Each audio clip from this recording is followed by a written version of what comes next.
হইতেছে মত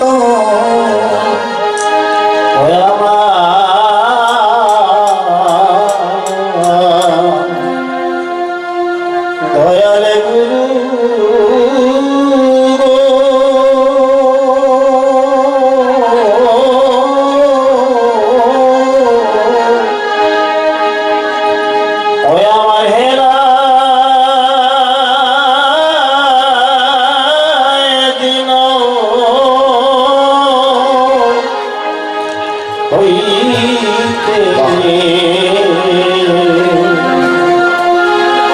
হইতেছে গত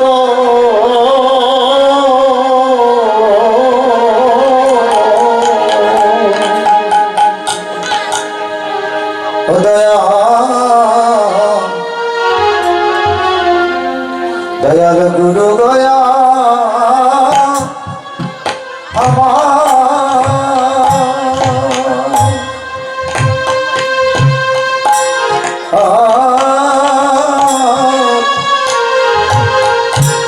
আমার হেলাই দিন হইতেছে গত দয়া গুরু গয়া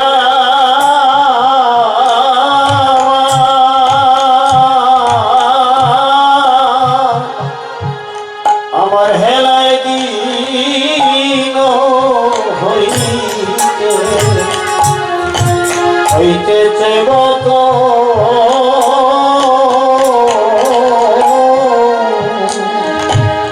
আমার হেলায় দিন হইতে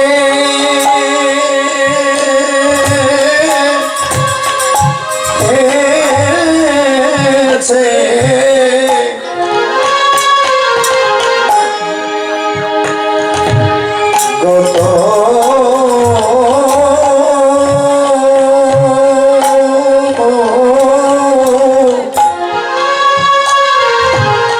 আমার হেলাই দিন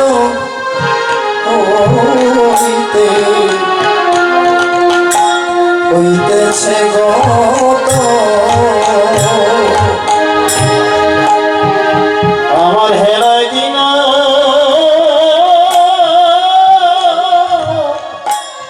হইতে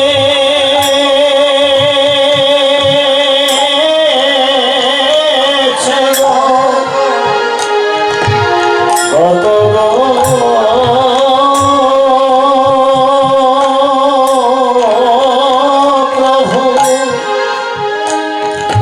আমার হেলায় দিন হইতেছে গত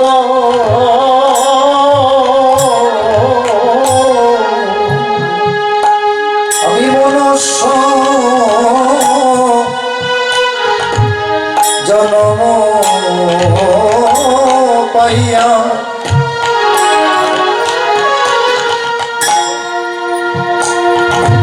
রাধা কৃষ্ণ না ভজিয়া সদ আরে জন্ম পাইয়া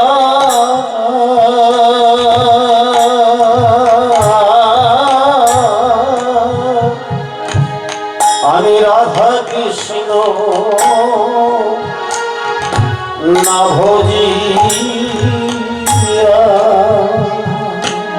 আমি জানিয়া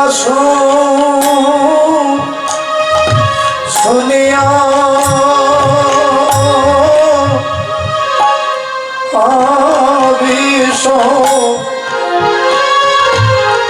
বিশ্ব খাইল হে দয়াল গুরু আমি জানিয়া শুনিয়া বিষ খাইল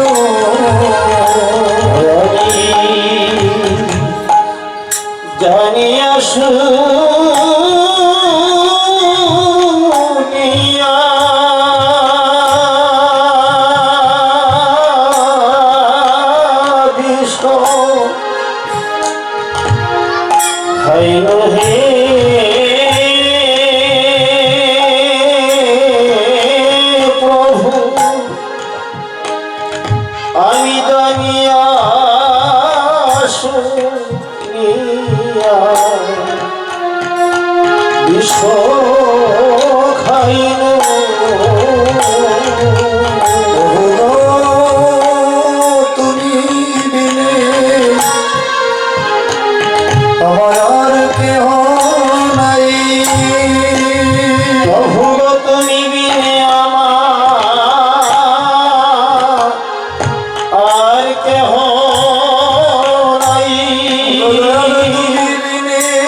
কেহ নাই। তুমি সেদিন আমায় সময় পার করিও, তুমি সেদিন আমায় পার করিও। প্রভু গো সেদিন আমায় পার করিও, প্রভু গো সেদিন আমায় পার করিও। যেদিন আপন বলতে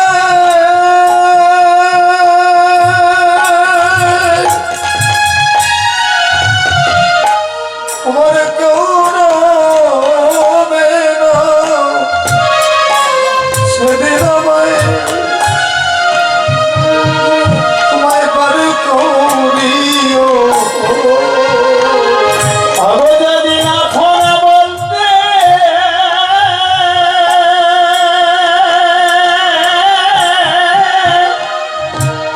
কেউ রবে না, সেদিন আমায় পার করিও। যেদিন আপন বলতে ভাবে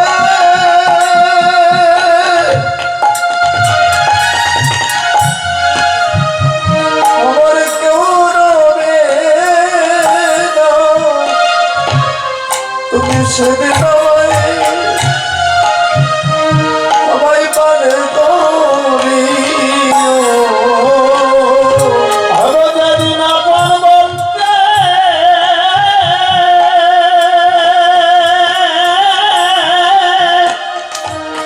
কেউ রবে না, সেদিন আমায়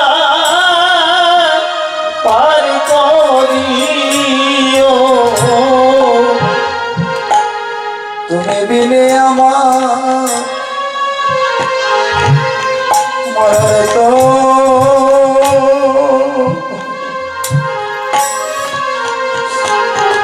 আর তো কেহ নাই। প্রভু তুমি বিনে আমার আর তো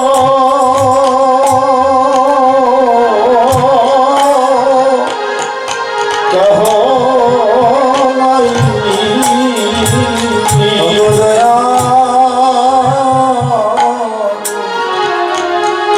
তুমি বিনে আমার আর তো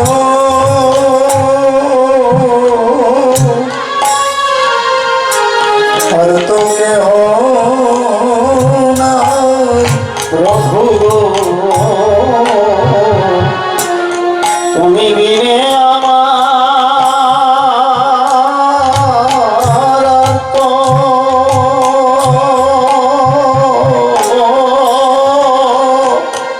কেহ নাই। তুমি বিনে আর তো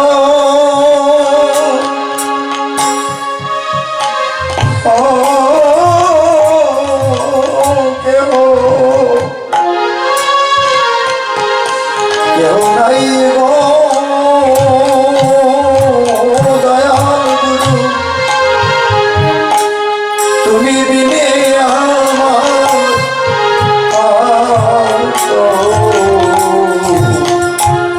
আর তো কেহ নাই। আগো তুমি বিনে আমার আর তো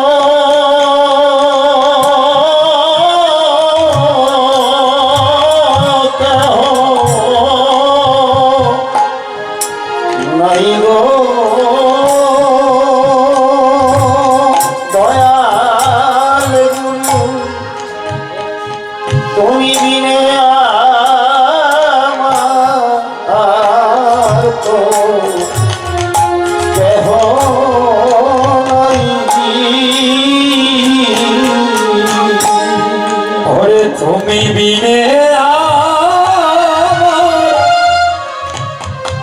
আরে তো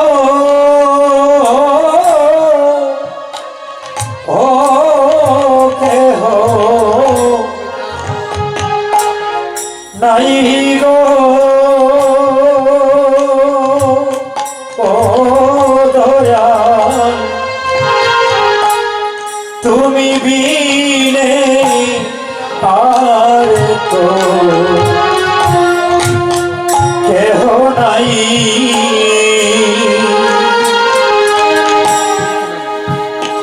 আমার একটি কলিও বুঝি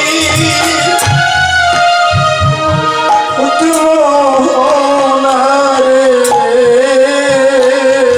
আমার একটি কলিও বুঝি ফুটল না রে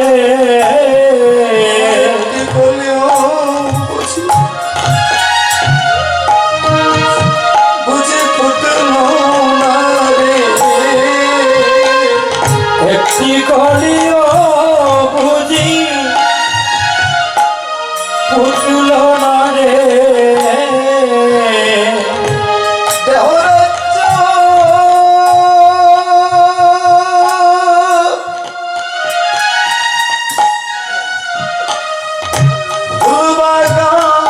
ফুলবাগানে একটি কলিও বুঝি ফুটল না রে আমার দেহ রাজ্য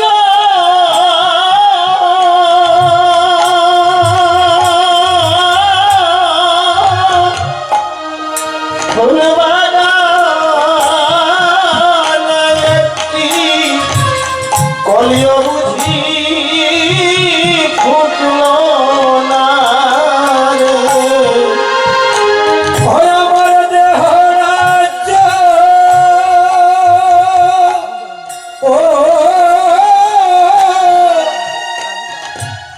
ফুল বাগানে একটি কলিও বুঝি ফুটল না রে আমার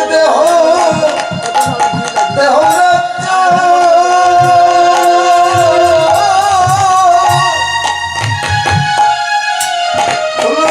ফুলবাগানে একটি কলিও না রে। ওই আমার দেহ রাজ্য ও ফুল বাগানে একটি কলিও বুঝি ফুটল না রে একটি কলিও বুঝি ফুটল না রে, একটি কলিও বুঝি ফুটল না রে তুমি বিনে আমার আর তো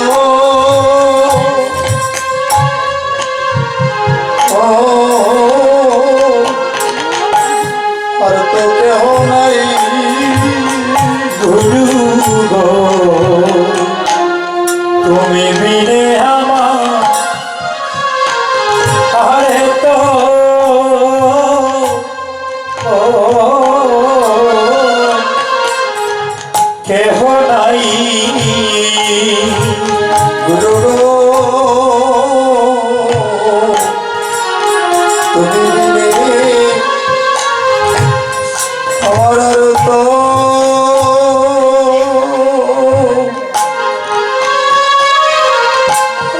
কেহ নাই গুরু গো তুমি বিনে আমার আরে তো ও কেহ নাই তুমি বিনে আর তো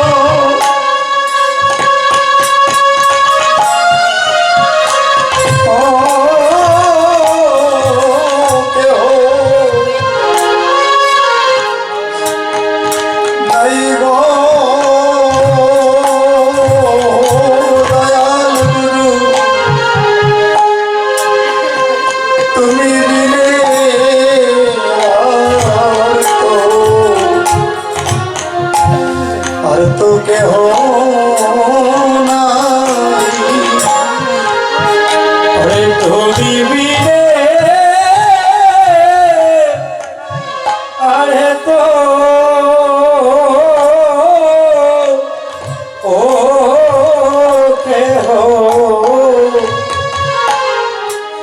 নাই গো ও গুরু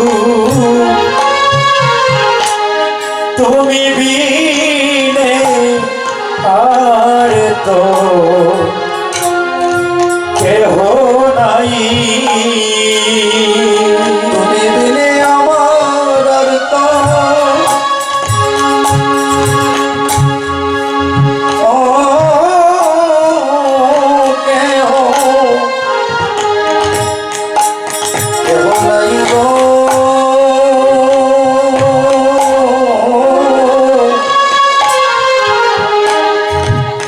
তুমি বিনে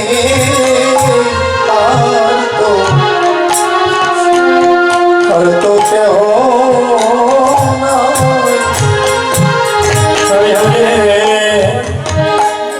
তুমি বিনে আর তো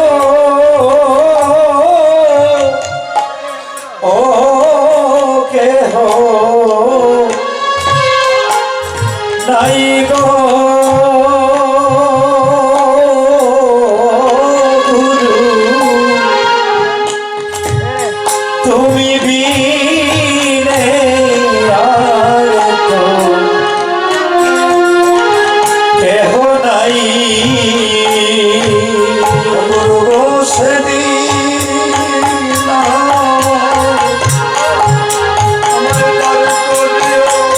গুরু সেদিন আমায় পরে করিও সেদিন আমায় বার করিও তুমি সেদিন আমায় পরে করিও আপন বলতে ভবে আমার কেউ রবে না সেদিন আমায় বার করিও সেদিন আপন বলতে কেউ রবে না সেদিন আমায় পরে করিও বলতে ভবে কেউ রবে না সেদিন আমায় বার করিও সেদিন আপন বলতে কেউ রবে না সেদিন আমায় পরে করিও সেদিন আমায় পরে করিও সেদিন আমায় পরে করিও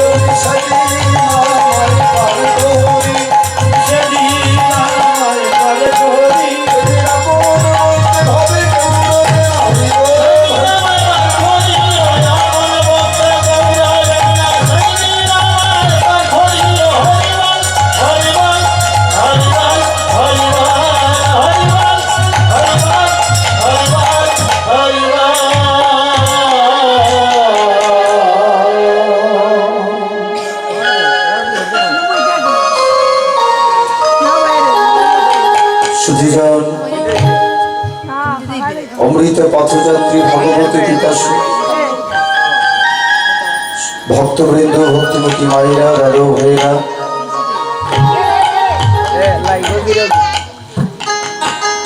আমাদের হবিগঞ্জে যার আবির্ভাব শিবানন্দ দাস বাবাজি মহারাজ আপনারা জানেন যাকে ভারত সরকার পদ্মশ্রী ঘোষণে ভূষিত করেছে।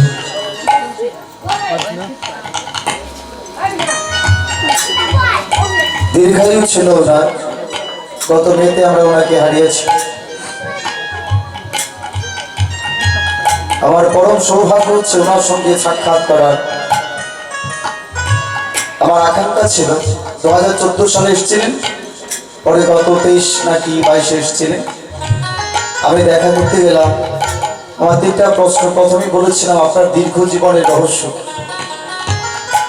উনি সারা জীবন তেল ছাড়া অয়েল ফ্রিতে জীবনযাপন করছেন, এটা হচ্ছে 1 নম্বর কারণ।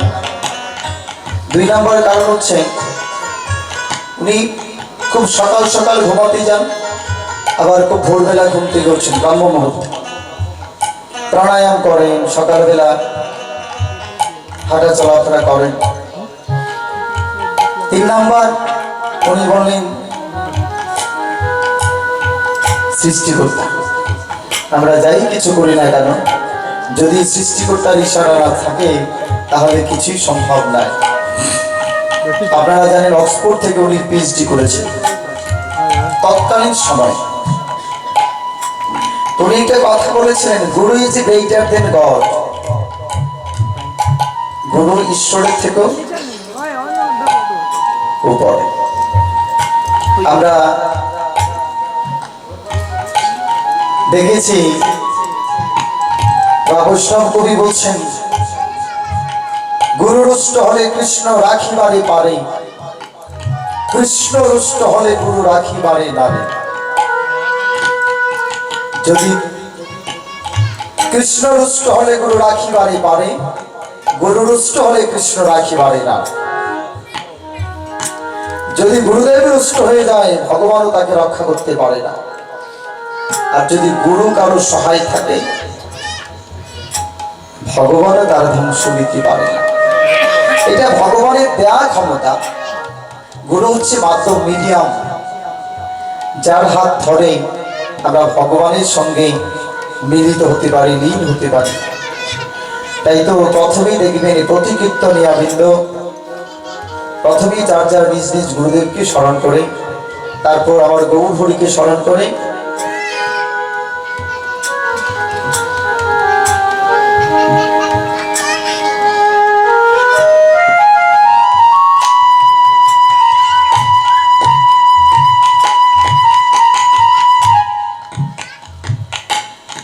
তারপর কীর্তনে যেতে হয়। এটা হচ্ছে পরম্পরা। না হলে ভজন, আমরা ভজন পথে অগ্রসর হতে পারবো না। তো সুধীজন,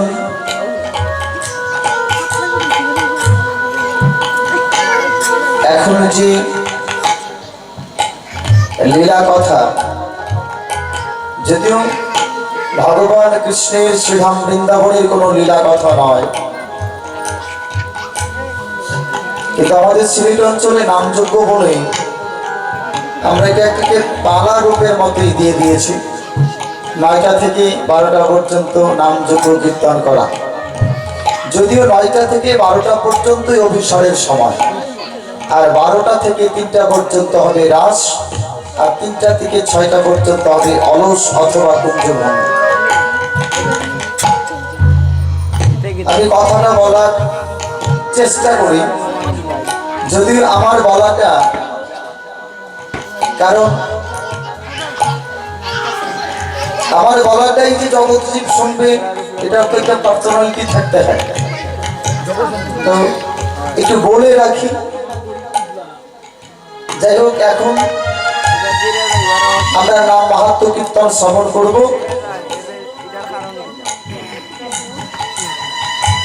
প্রথম কথা হলো, আজকের যে পরিবেশ, সবে মিলে একাশনে বসে ভগবানের গুণগান কীর্তন শ্রবণ করছি, এটা হচ্ছে আমার গৌর হরির কৃপা। পরশ পাথর স্বরূপ মহামূল্যবান সম্পদ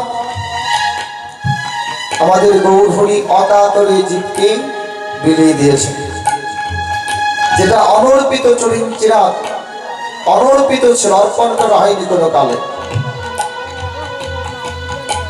এজন্য বলা হয় ধন্য কলিযুগী, কারণ আমাদের যোগ্যতার দিক থেকে সবকিছুতে আমরা পিছিয়ে গেছি।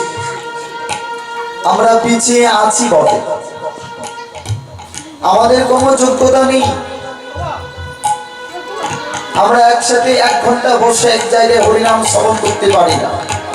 মন চাইলেও দেহ চায় না, দেহ চাইলে মন থাকে না। তথাপি পরশ পাথর স্বরূপ মহামূল্যবান সম্পদ।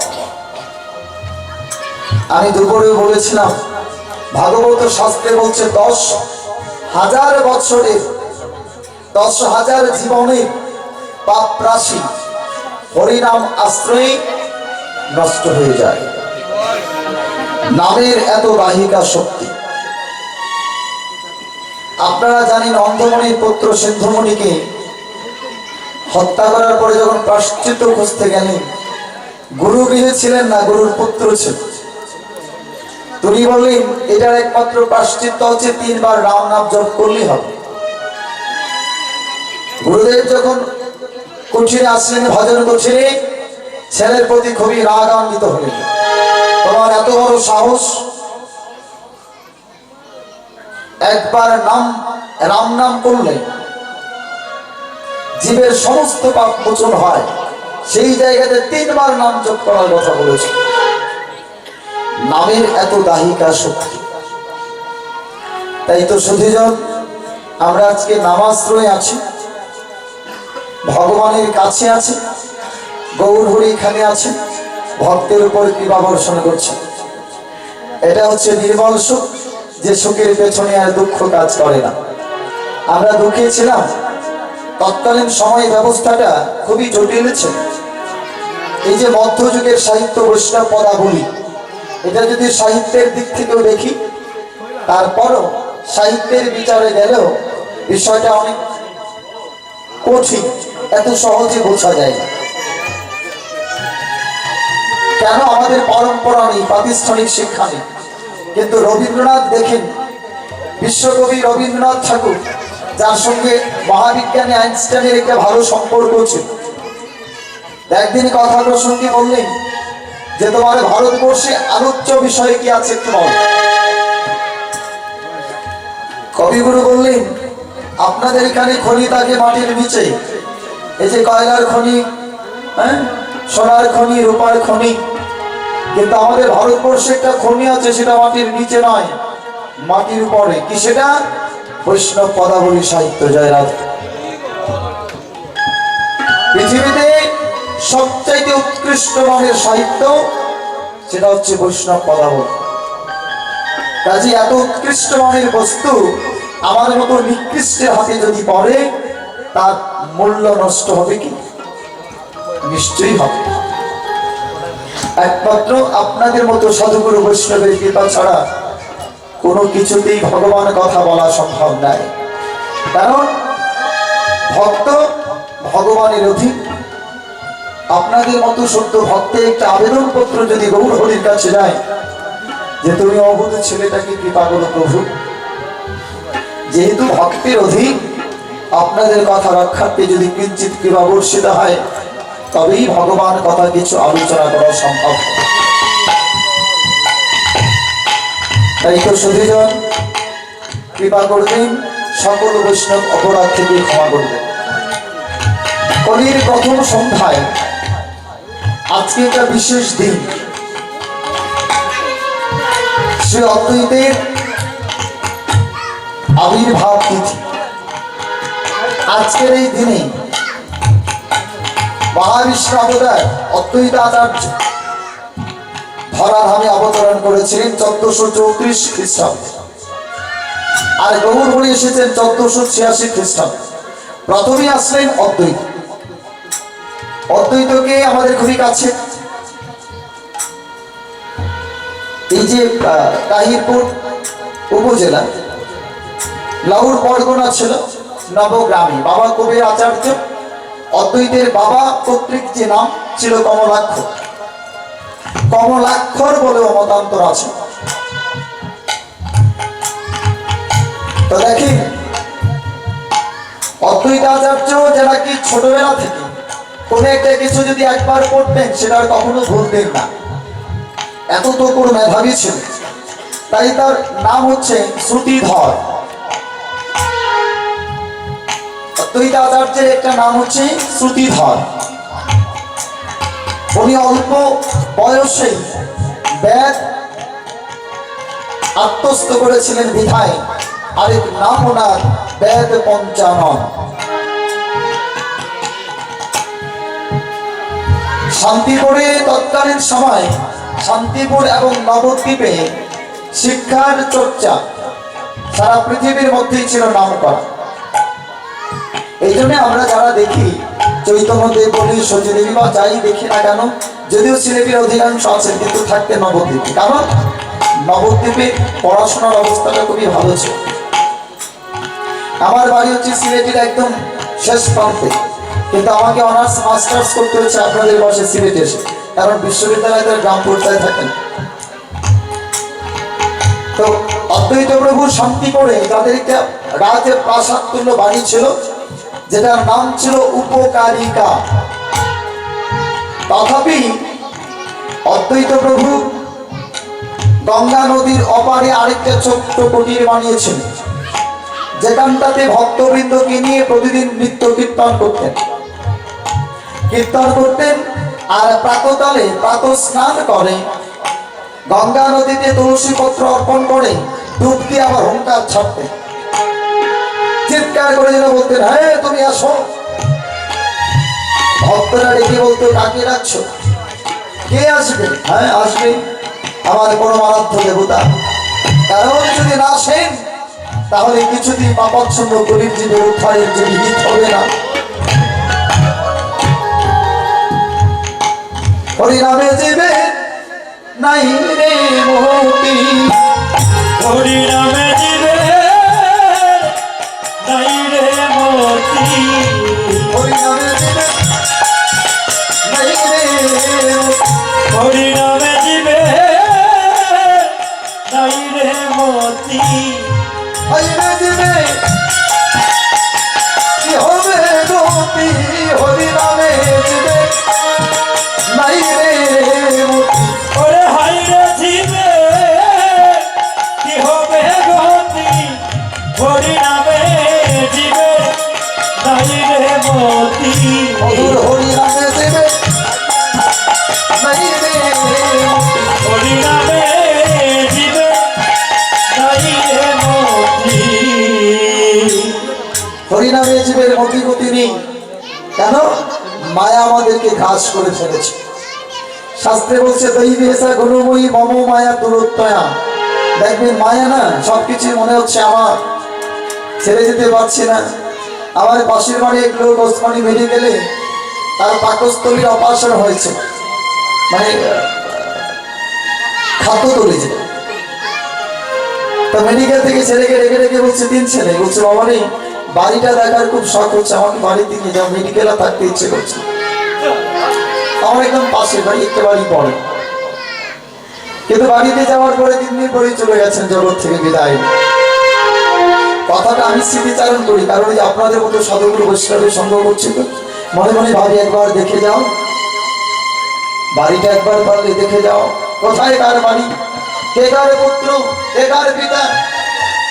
জীবাসের পুত্র যখন মারা গেল, মহাপ্রভু যখন ডাকছে, মৃত পুত্র আবার জীবিত হয়ে বলছে, কে আমার মা, কোন জন্মের মা?